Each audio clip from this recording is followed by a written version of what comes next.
Halo semua, perkenalkan saya Ria Fajar, Tentor EcoLearn. Pada sesi kali ini melanjutkan sesi sebelumnya yang membahas tentang teori dasar model Solow. Saya akan menjelaskan variabel selanjutnya, yaitu kapital. Tapi sesi kali ini hanya membahas tentang kapital fisik dan konsep diminishing return. Sebelumnya, karena ini adalah pengenalan tentang kapital, kita refresh terlebih dahulu fungsi output. Output sama dengan human capital atau sumber daya manusia yang diasosiasikan dengan EL. K itu adalah kapital fisik. Inilah yang kita bahas di video kali ini. Kemudian A itu adalah ide. Nah, karena output sama dengan Y, itu sering diasosiasikan dengan Y, maka kita bisa menuliskan fungsi output itu Y sama dengan F, EL, K dan A.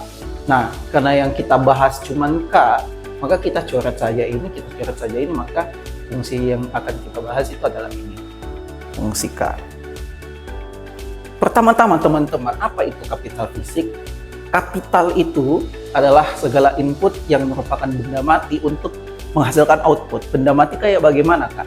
Benda mati itu seperti jalan, jembatan, traktor, dan etc. dan lain-lain. Misal ketika kita mempunyai jalan yang bagus, itu akan meningkatkan kemudahan untuk menghasilkan output di suatu negara. Atau dalam skala kecil, misal kalau kita punya tenaga mesin yang lebih banyak dibandingkan perusahaan-perusahaan lain, perusahaan kita ada kemungkinan bisa menghasilkan output lebih banyak dibandingkan perusahaan-perusahaan lain. Nah, pertambahan kemudian kita juga membahas tentang konsep diminishing return. Apa sih itu diminishing return? Konsep diminishing return ini unik. Karena ketika kita membahas suatu konsep kapital atau modal, orang-orang selalu berpikir bahwa setiap pertambahan modal itu pasti akan menambah output.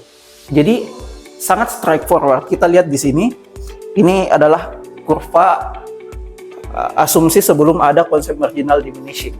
Kita lihat setiap pertambahan satu kapital itu menghasilkan satu output. Satu kapital, satu output, dua kapital, dua output, tiga kapital, tiga output. Sebenarnya ini asumsi yang salah. Kenapa? Karena ini tidak mempertimbangkan, kurva ini tidak mempertimbangkan bahwa pertambahan satu jenis input tidak dibarengi oleh peningkatan input lain. Maksudnya bagaimana? Katakanlah di dalam suatu perusahaan tadi, katakanlah dia di agrobisnis atau perusahaan yang berjalan di bidang pertanian. Dia menambah traktor, tetapi lahannya tetap. Setiap pertambahan traktor itu tidak akan menghasilkan marginal yang konstan, tetapi marginalnya akan terus berkurang. Kenapa? Karena lahannya tetap, namun mesinnya bertambah. Jadi itu yang menyebabkan mengapa terjadi diminishing return.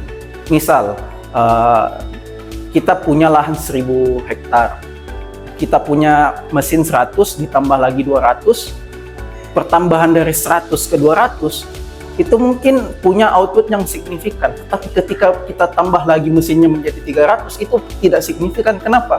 Karena mesin lahan yang dihandle oleh mesin itu makin berkurang karena lahannya tetap. Itulah yang kita kenal sebagai konsep diminishing. Maka pertambahan satu jenis input tidak dibarengi oleh peningkatan input lain. Inilah yang menyebabkan kurva ini asumsinya salah, tidak tepat, karena di kehidupan nyata setiap pertambahan itu tidak dibarengi dengan output yang sama. Nah, kita juga harus kenal konsep lain, yaitu marginal product. Marginal product itu gimana?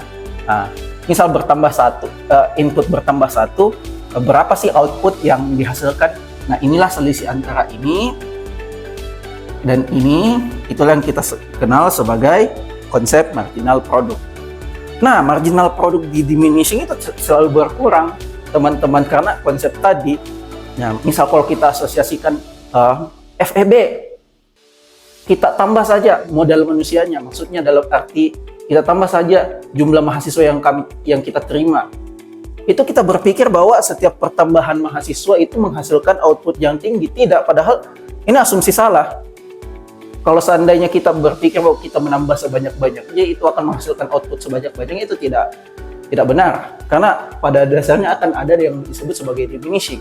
Pertambahan output tidak dibarengi dengan penambahan input, tidak dibarengi dengan input lain. Misal terjadi penambahan mahasiswa tetapi kapasitas kelas tidak ditambah, tenaga pengajar tidak ditambah. Jadi ini yang menyebabkan terjadi diminishing. Jadi kualitas pendidikan misal di FEB Unhas itu menurun.